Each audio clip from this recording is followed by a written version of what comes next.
네, 국내외 경제와 증시 이야기를 재미있게 풀어보는 추동훈 기자의 어텐션 이코노미 시간입니다. 자, 매주 수요일과 목요일에는요, 전문가분을 모시고 인사이트 이야기를 들어볼 텐데요. 오늘은 정진호 경영연구소 박사님 나와주셨습니다. 안녕하세요. 네, 안녕하세요. 네, 오며 가면서 인사만 많이 했다가 이렇게 같이 또 이야기를 나눠보는 건 처음인데 네. 앞으로 좀 재미있는 이야기 많이 듣도록 하도록 하겠습니다. 네. 자, 오늘은 어떤 주제 이야기를 좀 다뤄보실까요? 네, 오늘은요 출산율에 영향을 미치는 산업에 대한 얘기를 좀 한번 다뤄보려고 합니다. 그 이번 주에 이제 많이 나온 뉴스가 하나가 있습니다. 그게 이제 뭐냐면 합계 출산율이 역대 이렇게 분기로 최저, 그리고 숫자상으로도 이제 0.700명 해가지고 이거 굉장히 좀 심각하다, 이제 이런 뉴스들이 이제 많이 나왔습니다. 그래서 저는 이제 출산율은 제일 대표적인 부분이 이거 같아요. 일단 시장의 사이즈가 줄어버리면 혁신을 하든 뭐를 하든 결국 노력에 비해서 성과가 굉장히 없기 때문에 일단은 이제 오늘 이제 출산율 관련된 전반적인 내용들 한번 살펴보고요. 관련된 이제 뜨는 분야, 그리고 지는 산업 부분들, 그리고 또 시간이 되면 뒷부분에 요즘 이렇게 미국 쪽 기업에 이슈가 되고 있는 DEI라고 하는 이슈 한번 다뤄보겠습니다. 네, 알겠습니다. 최근에 국내에서도 이슈가 됐었죠. 그 짤이 돌았었는데 미국의 한 교수님이 한국의 합계 출산율을 듣더니 와, 정말로 그런 숫자는 태어나서 처음 들어봤다. 한국 완전 망했네요. 이런 이야기를 했던 게 화제가 됐었거든요. 네. 진짜로 한국의 출산율 문제 굉장히 심각한 상황인 거라고 봐야 될까요? 네, 일단 저도 이제 그 뉴스를 보고요. 무슨 완전 XX했네요. 이제 이렇게 돼서 이게 뭐야 하고 이렇게 봤는데 저도 이제 그 프로를 쭉 봐보니까 진짜 저런 얘기를 할 만도 하다. 어떻게 보면 세계적인 석학이고 인류나 이제 이런 부분들을 하시는 분이 그 출산율 보면서 굉장히 좀 심각하게 본 것 같고요. 일단은 이제 저희가 그 출산율 부분을 보면 이제 제일 문제는 일단은 이제 사람이 준다는 거는 개인 숫자가 주는 거잖아요. 네. 그러면 이제 개인이 줄면 가구 수도 줄게 되지 않겠습니까? 네. 예, 그러면 이제 가구 수가 이제 줄게 되면 결국은 이제 시장이 줄어들게 되는 거죠. 그러면 이제 제일 대표적으로 뭐 이제 신생아들이 적게 이제 출산하면 영향을 받는 데가 이제 대표적으로 병원 같은 경우에는 산부인과. 산부인과. 예, 이제 태어나는 애가 적으니까요. 맞습니다. 그럼 애들이 조금 크면 어디가 모자라겠습니까? 소아과가 문제가 되죠. 그렇죠. 소아과 그래가지고 이제 요즘은 완전히 의사들이 소아과 기피 현상이 난리가 나서 났죠. 네네. 애들 막 감기 걸리는 철 되면은 새벽부터 예약 받아야 된다고 이렇게 얘기를 합니다. 근데 이제 이게 또 연계를 하면 또 이렇게 제약 산업에도 영향이 있지 않겠습니까? 애들 약 많이 먹으니까 이렇게 되고, 또 이제 애들이 좀 더 커서 이제 육아가 되면은 이제 이게 이제 교육 시장으로 들어오잖아요. 저 애들이 그러니까, 자라면 학교로 그렇죠. 가고요. 그래서 어린이집이나 유치원, 그리고 얘네들이 이제 초등학교 이렇게 들어가면 교육 시장, 얘네들이 즐기는 엔터테인먼트 시장 이렇게 되고요. 그럼 학교에 들어가면 사교육 시장, 그다음에 얘네들이 큰 미래로 가면 나중에 이제 입시 시장에까지 이제 영향을 미치게 되고, 이런 부분에서 일단은 이렇게 출산율이 저하되고 출생자 수를 준다는 거는 일단은 뭐 주가나 이런 걸 다 떠나서 어떻게 보면 이제 국가적으로도 문제가 되기 때문에 그 미국의 이제 교수가 완전 망했어요 이런 표현을 쓴 것 같고 그런 것 같습니다. 네. 정리를 해보자면 결국에는 출생률이 낮아지면 그 아이가 나고 자라면서 생애 주기에 따라서 관련된 산업들이 전반적으로 계속 영향을 받는다라고 정리가 될 것 같은데요. 자, 그렇다면 출산율이 안 좋다라고 하는데 정말로 얼마나 안 좋은 건가요? 제가 이제 요거는 이제 통계청 데이터를 한번 봤는데요. 도표를 한번 이제 보시면은 상황이 좀 보입니다. 그래서 일단은 이제 주식 시장도 그렇고 경제도 우상향해야 되잖아요. 그렇죠. 네. 이제 우하향 내지는 우하향을 하는 건 좀 안 좋은데. 사양 산업이 된다라는 걸로 봐야 될 텐데. 근데 이제 이것도 이제 강도가 있지 않습니까? 서서히 내려가느냐, 이런 건데 조금 이제 굉장히 좀 심각한 숫자를 보여주고 있는데요.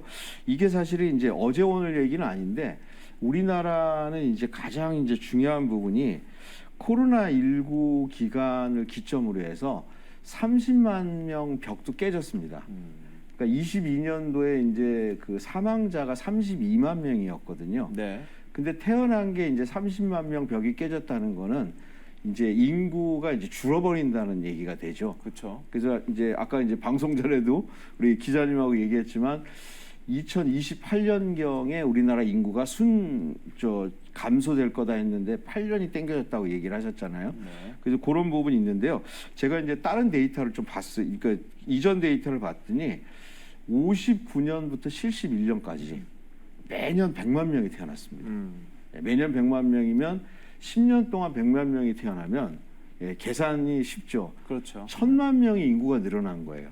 그러니까 우리가 이제 3천만에서 4천만, 4천에서 5천만 이렇게 가는 건데 실제 이제 그 이후에 이 벽이 깨지면서 그래도 100만 명이 좀 많긴 많거든요. 네. 베이비붐 세대나 이렇게 관련되는데 95년도에 70만 명이 깨지고요. 네. 그 다음에 2001년도 6년밖에 안 되는데 60만 명이 떨어집니다. 6년 만에 10만 명이. 그 다음에 2002년도에 50만 명대가 갑자기 깨져요. 저희가. 그리고 2016년까지 한 10여 년 정도가 40만 명을 쭉 유지를 하고 있거든요. 네. 여기 그래프가 이제 12년에 48만 5천 명 이랬는데 이게 문제는 뭐냐면 40만 명에서 30만 명, 20만 명으로 떨어지는 게 너무 이렇게 급격하게 떨어지고 있다라고 얘기를 하는 거고요. 특히 이제 지금 2022년도 데이터 여기에는 써 있지 않지만 네. 24만 9천 명 해서 인구 부분이 좀 너무 많이 떨어지는 거. 그래서 이거는 좀 상당히 큰 문제는 맞는 것 같습니다. 제가 기억하기로는 제가 수능을 쳤을 때 인구가 같이 쳤던 사람이 한 60만 명, 재수생 포함해서 네. 그 정도 됐었던 걸로 기억을 하는데 그거에 비하면 지금 숫자는 거의 뭐 3분의 1 토막 정도 나 있는데 네. 문제는 이보다도 더 떨어질 수도 있다라는 우려가 커지고 있는 점이라고 봐야 될 것 같은데요. 그렇습니다. 예. 네, 그런데 그러면 한국의 상황을 봤을 때는 이렇게 낮아지고 있는 상황, 외국과 비교해 보면 이러한 위기가 더 극명하다라고 하던데 진짜로 그런가요? 네, 일단은 이제 우리가 이제 절대적으로 줄어드는 거는 이게 많이 주는 건지 적은 건지, 그렇죠. 뭐 우리가 지금 이제 5,100만인데 5,100만이 많은 건지 적은 건지도 판단하기가 어렵잖아요. 그러면 이제 다른 나라하고 비교를 좀 해보면 이게 이제 눈에 확연히 나타납니다. 일단은 우리는 그런 얘기를 할 거예요. 당연히 선진국이 되면 우리나라도 10대 경제 강국이니까 그렇죠. 네네. 선진국이 되면 뭐 애들 옛날처럼 뭐 3명 이렇게는 안 낳지 않느냐 그렇게 보이지만 좀 심각합니다. 그래서 제가 이제 한국과 미국 출생아 수를 좀 이렇게 비교한 데이터를 한번 좀 봤거든요. 네. 지금 봤는데 지금 이제 보면 미국 같은 경우는 이렇게 좀 보면은 300만 명대 위에 이렇게 쭉 있습니다. 지금 네. 이렇게 있는데 우리나라는 어떠세요? 이 그래프상으로만 보면 유지되는 걸로 보이잖아요. 그러네요. 네, 이게 네. 이런 게 이제 착각이죠. 왜냐하면 숫자가 너무 차이가 나기 때문에 우리는 작은 인구에서 줄고 있는 게 이렇게 티가 안 나 보이는데 좀 굉장히 차이를 보면 이렇습니다. 뭐냐면 미국은 인구가 3억 4천만 명이잖아요. 많죠. 네네네. 그러니까 미국에서 이제 생활해 보셨으니까. 근데 우리나라 5,100만입니다. 네. 그러면 이제 산술적으로 해도 5배 정도 이렇게 차이가 나는데 미국은 2021년도 기준으로 출생아 수가 전체 인구의 1%가 넘습니다. 그렇죠? 네. 360만 명이니까. 근데 우리나라는 출생아 수가 전체 인구의 0.5%입니다. 결국은 상당히 출생아 수가 적다는 거를 이렇게 딱 보여주는 데이터고요. 그냥 아주 쉽게 그냥 계산을 해보면 미국 인구는 10년 동안 아마 3,600만 명이 늘어날 겁니다. 이런 추이면. 우리나라는 10년 지나면 260만 명 이렇게 됩니다. 이렇게 되면 우리는 5천만 밑으로 떨어지고요. 그렇죠. 미국은 이렇게 가면은 4억 명을 돌파할 수도 있는 이런 뭐 4억 명 돌파는 안 되겠지만 네. 인구가 이렇게 늘어나서 실제 좀 경제적인 부분에서는 우리가 좀 신경을 좀 써야 되는 데이터. 그래서 절대적으로도 감소하고 있고 좀 상대적으로도 감소하고 있다 이렇게 볼 수 있을 것 같습니다. 네, 사실 또 마냥 인구가 늘어나는 것이 좋은 것은 아니거든요. 그렇다 보니까 중국 같은 경우에도 산화 제한 정책 같은 걸 통해서 인구를 마냥 늘어나면은 또 경제 불균형적인 개발 이런 문제도 될 수 있기 때문에 좀 제한을 했는데 인도 같은 경우는 또 오히려 인구가 계속해서 늘어나서 세계 1위 강대국이 되니까 많은 국가들이 인도 시장을 좀 바라보고 있는 것, 또 네. 그런 것들이 또 긍정적인 측면도 있는 것 같습니다. 네. 또 미국 같은 경우에는 상대적으로 다민족 국가지 않습니까? 다민족 그렇죠. 국가다 네. 보니까 조금 한국과의 직접 비교가 다를 수는 있겠지만 미국 역시 소비 시장이 큰데 이렇게 인구도 계속 늘어난다는 측면에서 한국이 얼마나 상대적으로 어렵나라는 것도 한번 볼 수 있었던 것 같고요. 자, 그렇다면 이 한국의 인구 감소 계속되고 있는 게 왜 심각하다라고 좀 판단을 해봐야 될까요? 네, 일단은 이제 인구가 줄어서 이제 시장 사이즈가 주는 거는 이제 데이터가 보여주잖아요. 네. 근데 문제는 그럼 앞으로 어떻게 될 것이냐를 보는 데이터가 있습니다. 그게 이제 합계 출산율이라고 하는 데이터입니다. 네네. 그래서 이제 이번 주에 이제 그게 발표가 됐잖아요. 그렇죠. 그래서 2분기 우리나라 합계 출산율이 0.700명. 네. 그래서 이제 2022년도 말이 0.78명이었는데 이게 이제 사상 최대로 줄고 있는 이런 부분인데 이것도 한번 이제 좀 보면은요. 이제 우리가 이제 합계 출산율에 대해서는 많이 들어서 아시겠지만, 네. 그러니까 이제 아기를 낳을 수 있는 가임 여성이 그렇죠.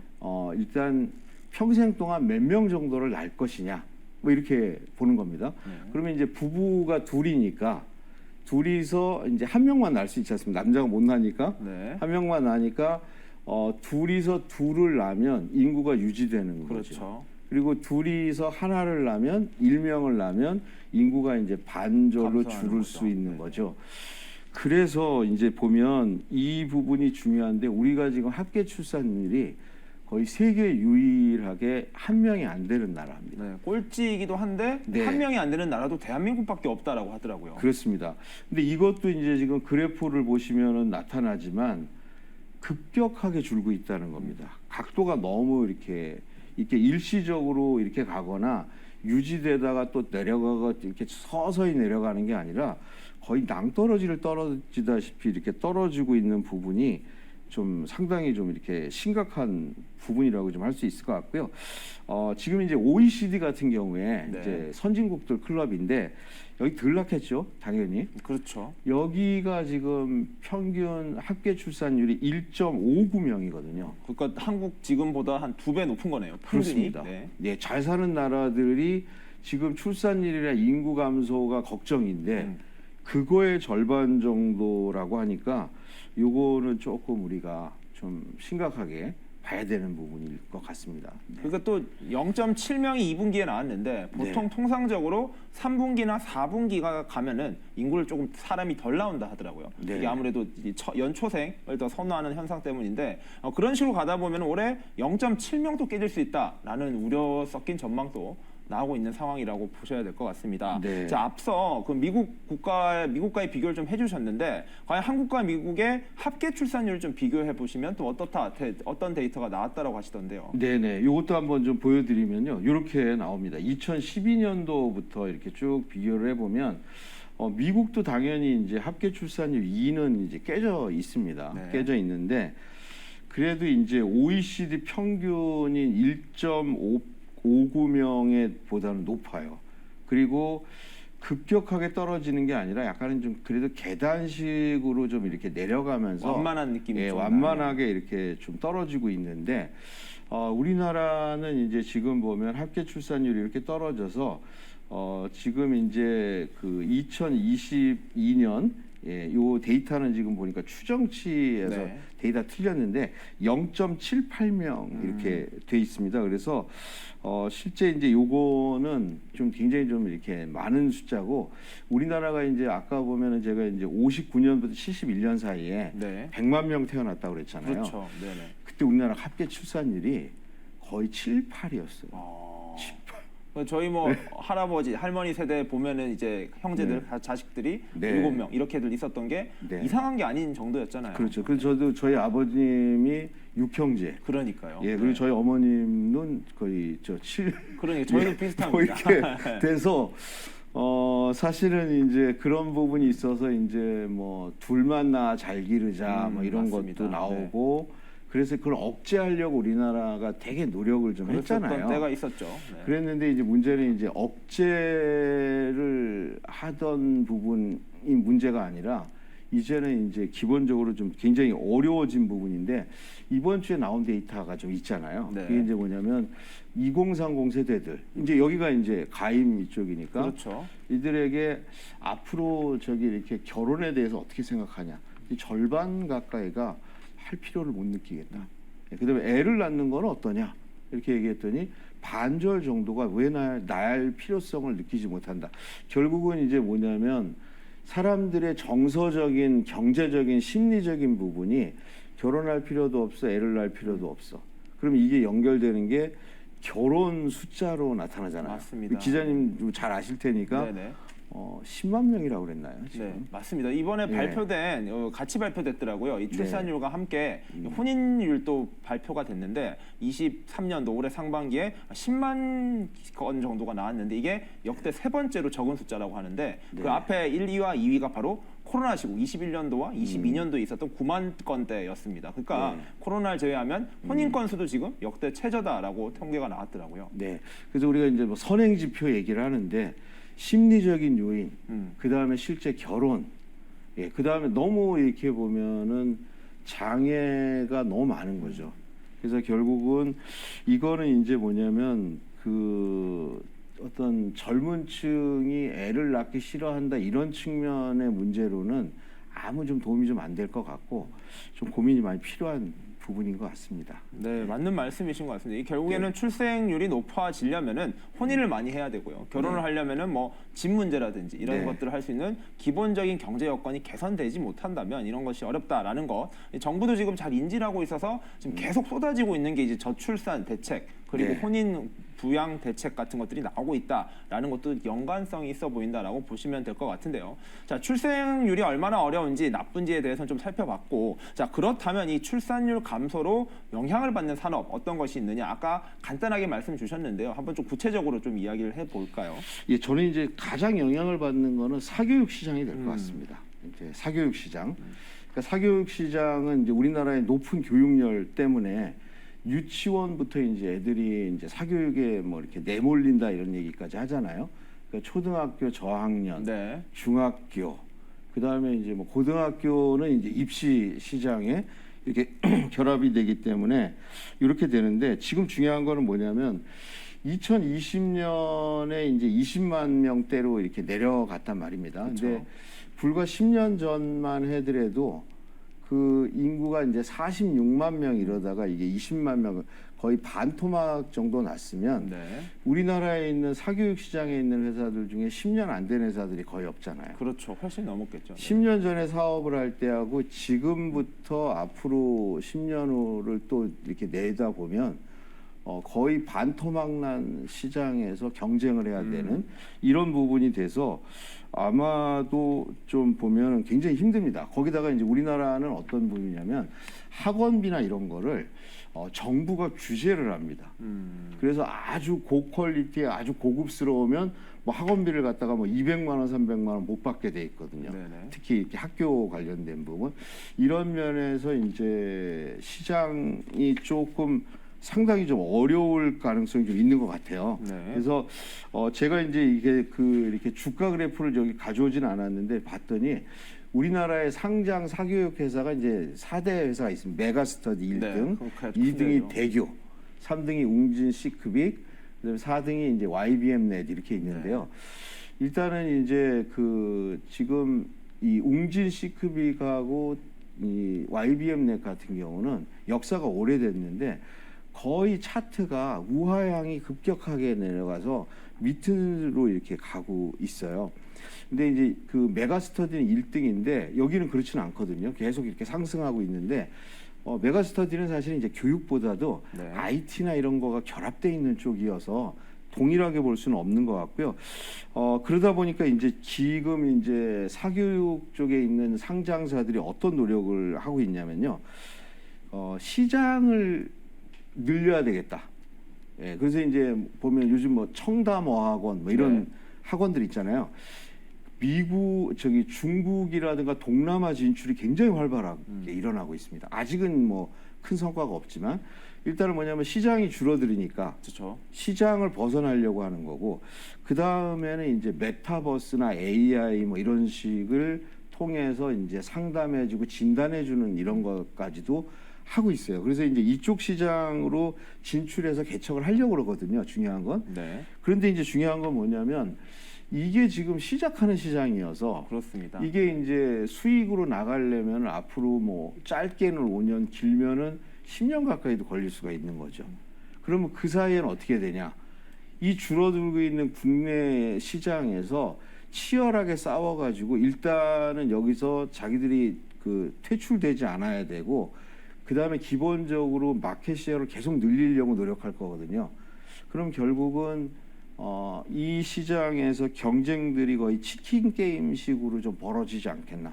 그래서 사교육 시장 같은 경우는 몇몇 좀 이렇게 미래지향적인 회사들을 빼고는 생각보다 많이 어려울 것 같다. 네, 이렇게 보입니다. 저도 요즘에 광고 같은 걸 보면은 무슨 이런 교육 프로그램을 보면 태블릿에 AI 기술들을 접목시켰다. 뭐 이런 것들도 많이 광고를 하던데, 이런 것들이 어찌 보면은 이 살아남기 위한 생존 전략 차원에서 계속 알아보고 있고 이렇게 연구를 하고 있다라는 게 좀 새삼 느껴지는데요. 자, 사교육 시장이 아무래도 가장 큰 영향을 받을 것이다라는 예측을 해주셨는데, 반대로 이러한 출산율 저하가 새로운 시장을 또 키우는 원동력이 된다라는 분석도 있습니다. 좀 네. 어떤 분야가 있을까요? 저도 이제 고민을 해봤거든요. 네네. 인구가 줄으면 이제 경제는 사이즈인데 이거 괜찮은 산업이 있을까? 이렇게 찾아봤더니 펫산업 쪽이 좀 유망한 것 같아요. 반려동물과 이런 것들 그렇죠. 관련된 거겠죠. 네. 그러니까 쉽게 논리적으로 보면 이런 거죠. 애를 낳지 않고 반려동물 한 마리를 기르겠다. 두 마리든. 내 애는 한 명만 낳고 거기에 반려동물 하나 더. 뭐 이런 쪽으로 해서 실제 이제 반려동물, 그리고 반려동물 키우는 인구들이 굉장히 늘어나고 있잖아요. 네. 그래서 이제 미국 시장을 한번 이제 저도 좀 봤는데, 미래에셋증권에서 네. 그 얘기를 했습니다. 글로벌 반려 시장 규모가 어느 정도 되는지 조사한 게 있거든요. 네. 300조를 얘기합니다. 300조 원이요? 300조. 그거 어마어마하게 큰 규모 아닌가요? 그렇죠. 비교를 해봐야죠. 네네. 일단 반도체 시장이 700조입니다. 네. 그 반절. 네. 그다음에 글로벌 전기차 시장이 160조 된다 그래요. 전기차 시장이 2배 배. 정도 규모가 이 네. 펫 시장이라는 건가요? 그래서 이제 요게 이제 왜 그러냐면, 보통 이제 펫산업 하면 우리가 이제 보통 사료, 이제 먹는 거, 그다음에 이제 의료, 그렇죠. 그다음에 미용, 예쁘게 이제 털도 깎아주고 이런 거를 일반적으로 생각하는데, 네. 펫산업 영역이 보면 펫 유치원, 그다음에 펫 웰리스, 얘네들 좀 행복하게, 그다음에 펫 장례 상조, 이런 것까지 해서 영역이 꽤 넓은 걸로 돼 있습니다. 보험도 있는 것 같고요. 그렇죠, 그다음에 그렇죠. 뭐 여러 가지 호텔도 있고 이렇더라고요. 네, 호텔. 그렇습니다. 네네. 그래서 이 펫산업 부분은 뭐 약간 상식적이기도 한데요. 제가 그래서 좀 주가 차트를 한번 갖고 와봤거든요. 네. 미국 상장사 중에 이렇게 4개 회사들 1, 2, 3, 4위가 있어요. 네. 그래서 이제 쭉 봤더니 지금 이제 보여드리는 데는 이제 아이덱스 레버러토리스라고 하는 데인데, 여기가 1등입니다. 네. 여기는 그 반려동물의 헬스 건강 관련해서 진단 솔루션 분야의 1위 기업이거든요. 그래서 보면 여기가 이제 상장된 게 이제 꽤 됐는데, 이렇게 우상향 쭉 하고 있는, 그래서 급격하게 이렇게 올라가고 있는 뭐 이렇게 좀 보이는 그 회사고요. 그 다음에는 이제 조에티스라고 하는 회사인데요. 여기는 이렇게 반려동물의 헬스케어. 네네. 그래서 얘네들 건강하게 이렇게 해주고 오래 살게 이렇게 해주는 치료 말고요. 네네. 이쪽인데 여기도 보면은 이렇게 확연하게 이제 우상향을 하는 것들을 볼 수 있습니다. 그 다음에는 이제 엘랑코 애니멀 헬스라고 하는 회사인데요. 여기도 이제 동물 헬스케어 회사인데요. 여기는 상장한 게 코로나 직전입니다. 네네. 코로나 직전이어서 굉장히 좀 가까운 거 같다가 그렇겠네요. 지금 약간 조정되고 있는 거여서 이렇게 장기적인 추이로 하향하고 있는 그림은 아닌 것 같고요. 그 다음에 추이라는 회사가 있습니다. 여기는 이 반려동물의 그 아마존 해가지고 맞습니다. 이커머스로 네. 굉장히 뉴스가 많이 나왔던 네, 기업이었죠. 그렇죠. 이 회사도 코로나 직전에 상장을 해서 굉장히 좀 크게 성장했다가 뭐 조정하고 있는데 앞으로 뭐 더 이렇게 발전할 가능성이 상당히 높은 뭐 그런 회사로 좀 볼 수 있을 것 같습니다. 네, 맞습니다. 좀 미국 같은 기업도 그렇고요. 국내 스타트업들도 이러한 펫 산업과 관련된 새로운 사업 아이템들에 대한 구상을 많이 하고 있다라는 뉴스도 많이 나오고 있습니다. 자, DEI와 관련된 이야기는 저희가 다음 시간에 한번 또 재미있게 네, 그렇게 나누면 하겠습니다. 좋을 것 같고요. 네. 자, 오늘은 펫 산업, 오늘은요 이 출생률 감소로 인해서 영향을 받는 산업들 그리고 또 각광받는 새로운 산업들에 대해서 이야기를 나눠봤습니다. 자, 오늘 함께해 주신 정진호 박사님 수고하셨습니다. 네, 감사합니다.